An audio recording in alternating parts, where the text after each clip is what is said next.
नमस्कार बच्चों, मैं मिथिलेश सैनी हिंदी सागर में पुनः आपका स्वागत करती हूँ। आज हम कक्षा 9 हिंदी अ जिसका कोड है 002 के सिलेबस के बारे में बताएंगे। वैसे तो आपको पता ही होगा कि क्या क्या क्या सिलेबस आ रहा है, कौन कौन से चैप्टर आ रहे हैं, कौन कौन से नहीं आ रहे, लेकिन फिर भी क्योंकि 30% आपका इस बार कट चुका है सिलेबस में से, तो कुछ बच्चों के मन में दुविधा है। तो इसी दुविधा को दूर करने के लिए हम आपको ये बताते हैं कौन कौन से आपके चैप्टर आ रहे हैं। तो चलिए शुरू करते हैं। सबसे पहली पुस्तक है आपकी क्षितिज, जिसके गद्य खंड में से आपके 4 चैप्टर आ रहे हैं। पहला है दो बैलों की कथा, जिसके लेखक है प्रेमचंद जी। दूसरा है लहासा की ओर, जिसके लेखक हैं राहुल सांस्कृत्यायन जी। तीसरा है सांवले सपनों की याद, जिसके लेखक हैं जाबिर हुसैन। चौथा है प्रेमचंद के फटे जूते, और जिसके लेखक है हरिशंकर परसाई। तो ये 4 चैप्टर आपके आ रहे हैं गद्य खंड से।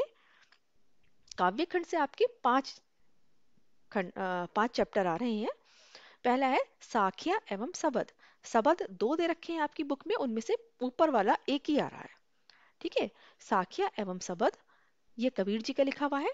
वाक इसकी कवित्री हैं ललित जी। सवैये इसके कवि हैं रसखान जी। कैदी और कोकिला ये माखनलाल चतुर्वेदी द्वारा लिखा गया है। और बच्चे काम पर जा रहे हैं, इसके लेखक इसके कवि है राजेश जोशी। तो ये 5 चैप्टर आपके काव्य खंड से और 4 चैप्टर आपके गद्य खंड से आ रहे हैं। ठीक है, अगली पुस्तक है आपकी कृतिका। कृतिका में से 3 चैप्टर आ रहे हैं। मेरे संग की औरतें, जिसकी लेखिका है मृदुला गर्ग। रीढ़ की हड्डी, जिसके लेखक है जगदीश चंद्र माथुर। माटी वाली, जिसके लेखक है विद्यासागर नौटियाल। तो ये 3 चैप्टर आपके कृतिका से आ रहे हैं। व्याकरण के से भी आपके 5 टॉपिक पूछे जा रहे हैं। पहला है उपसर्ग, दूसरा है प्रत्यय, तीसरा है समास, चौथा है अर्थ के आधार पर वाक्य भेद, और पांचवा है अलंकार। तो ये आपके चैप्टर्स आ रहे हैं। आप कोई दुविधा आपके मन में नहीं होगी। कौन कौन से कौन सी पुस्तक कितने नंबर की आ रही है ये भी हम आपको बता देते हैं। सबसे पहले आपका अपठित आएगा। अपठित गद्यांश और अपठित पद्यांश दोनों ही 5-5 नंबर के होंगे, और ये आपका आएगा 10 नंबर में। व्याकरण में से आपके 4 प्रश्न पूछे जाएंगे, ये आपके 16 नंबर की होगी। क्षितिज इस गद्य खंड में से आपके पठित गद्यांश और 2 प्रश्न, फिर 4 प्रश्न। ठीक है, ये आपके विकल्पीय होंगे, और ये आपके 5 नंबर का गद्यांश होगा। 2 प्रश्न होंगे 2 नंबर के, और 4 प्रश्न होंगे 8 नंबर के। काव्य खंड में आपका पठित काव्यांश 5 नंबर का, 2 प्रश्न होंगे 2 नंबर के, 3 प्रश्न होंगे 6 नंबर के।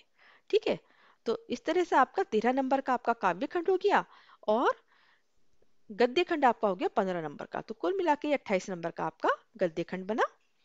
कृतिका में से आपके 2 प्रश्न पूछे जाएंगे, जो 6 नंबर के होंगे। दिए होंगे आपको 3 प्रश्न, लेकिन पूछे जाएंगे उसमें से 2 प्रश्न।